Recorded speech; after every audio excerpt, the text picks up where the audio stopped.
বলতে পারেন বাংলাদেশ ক্রিকেট দল সর্বশেষ কত সালে ওয়ানডে র্যাঙ্কিং এর 10-এ নেমেছিল? উত্তরটা হচ্ছে 2006 সাল। হ্যাঁ, আপনি ঠিকই শুনছেন, সেটা ছিল 2006 সাল। তিলে তিলে উন্নতি করা সেই দলটা এখন খাদে আটকে আছে।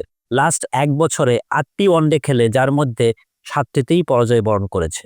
বাংলাদেশের পরে 11, 12 ও 13 নম্বর স্থানে যথাক্রমে অবস্থান করছে জিম্বাবুয়ে, স্কটল্যান্ড এবং আয়ারল্যান্ডের মতো দেশগুলো।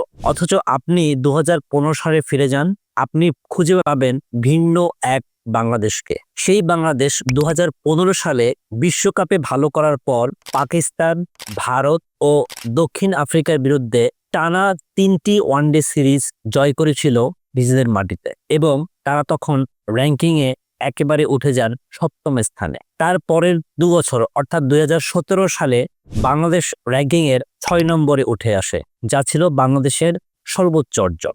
সেই সময়টা আর ফিরবে কিনা সেটা হয়তো সময় ভালো বলতে পারবে, কারণ তখন পঞ্চপাণ্ডবের সাথে সৌম্য, সাব্বির ও নাসিররা ছিল অপ্রতিরোধ্য। ক্যাপ্টেন হিসেবে ছিলেন মাশরাফি বিন মুর্তজা। হ্যালির ধূমকেতুর মতো উত্থান হয়েছিল কাটার মাস্টার মোস্তাফিজুর রহমানের। তামিম ইকবাল ছিলেন সেরা ফর্মে। মুশফিকুর রহিম হয়ে উঠেছিলেন সত্যিকারের মিস্টার ডিপেন্ডেবল। মাহমুদুল্লাহ রিয়াদ ছিলেন সাইলেন্ট কিলার, আর সাকিব ছিলেন 3 ফরম্যাটেরই বিশ্বের সেরা অলরাউন্ডার।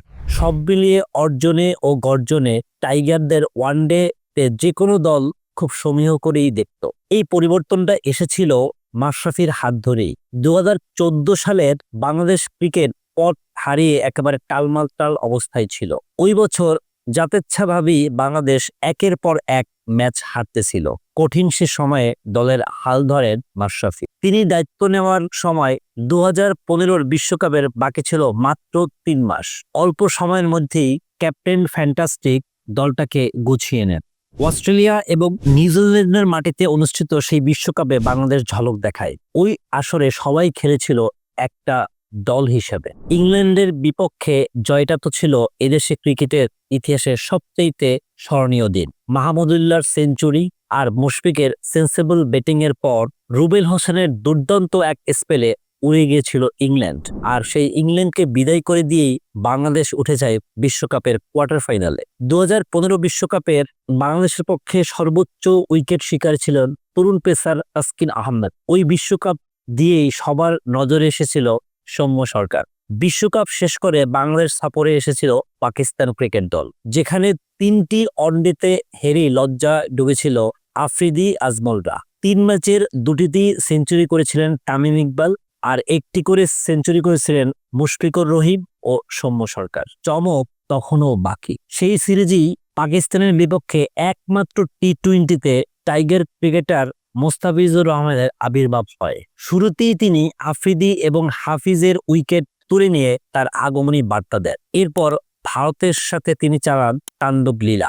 পাকিস্তানের পর ভারতের বিপক্ষেও একই ফর্ম ধরে রাখে বাংলাদেশ। 3 ম্যাচের ওয়ানডে সিরিজে বাংলাদেশ জিতে নেয় 2-1 ব্যবধানে। এখানে 2টি ফাইভার সহ মোট 13টি উইকেট শিকার করেন তরুণ পেসার মোস্তাফিজুর রহমান।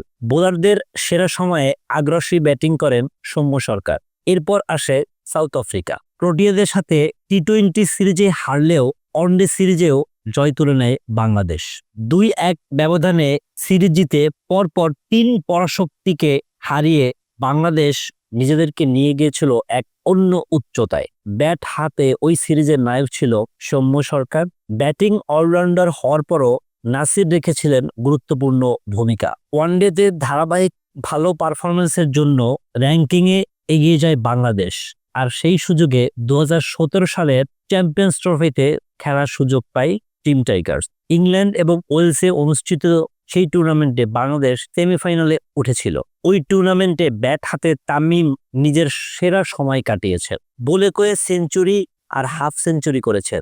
নিউজিল্যান্ডের বিপক্ষে খাদের কিনারায় চলে যাওয়া ম্যাচটিতে মাহমুদুল্লাহ রিয়াদ ও সাকিব আল হাসান অসামান্য 2টি ইনিংস খেলে দলকে নিয়ে যান জয়ের বন্দরে।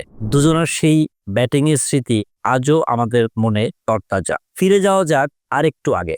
2016 সালে অনুষ্ঠিত এশিয়া কাপের কথা আপনাদের নিশ্চয়ই সবার মনে আছে। এক নান্দনিক ইনিংস খেলে সাব্বির রহমান সেদিন শ্রীলঙ্কাকে হারিয়ে দিয়েছিল এবং বাংলাদেশকে তুলেছিল ফাইনালে। এই টুর্নামেন্টে বাংলাদেশ পাকিস্তানকেও হারিয়ে দিয়েছিল। বাংলাদেশ সেদিন এশিয়া কাপের ফাইনাল জিততে পারেনি, কিন্তু সাব্বির রহমান হয়েছিলেন সেই টুর্নামেন্টের সেরা ক্রিকেটার।